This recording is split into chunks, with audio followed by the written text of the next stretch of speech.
Ky buxhet i Kosovës nuk e merr parasysh buxhetin e kryeqytetit vet.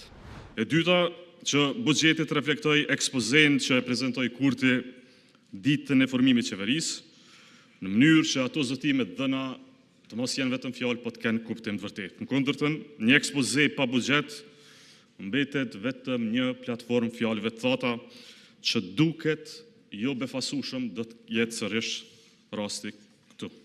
Dhe treta, shumë e rëndësishme për ne, për Lidhjen Demokratike të Kosovës, siç e kemi parë fatkeqësisht shumë më pak e rëndësishme për ju, që buxheti i Kosovës të reflektoj lishmërinë dhe kushtëtishmërinë, fjalën e kam për buxhetin e kryeqytetit. Paradoksalisht, ky buxhet i Kosovës nuk e merr parasysh buxhetin e kryeqytetit vet.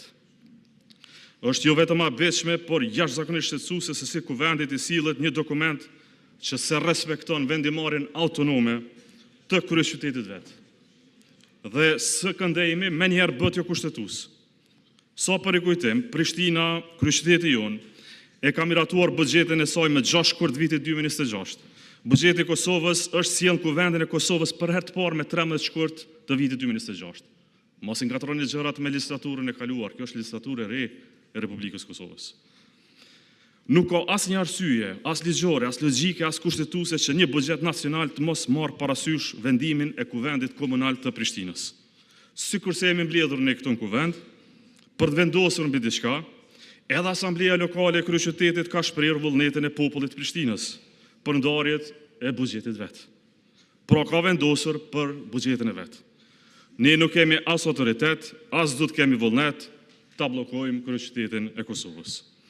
Madje veç mendja me na shku për me bëni gjatë të tillë, është luajtje me fatin e mira punëtorëve, e mira familjeve, e mbi gjitha qindra mia banorëve që janë lodhur nga kjo përplasje e panevojshme.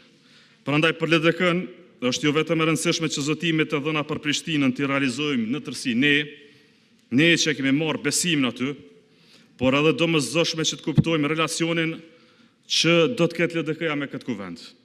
Nëse LDK si mohohet nga ky kuvend një drejt kushtetuese vetëm nga vullneti i numrave shumicë, atëherë edhe LDK-ja do të ridefinoj pozicionin e saj në relacion me çështjet që kërkojnë dhe numrat tonë në këtë kuvend.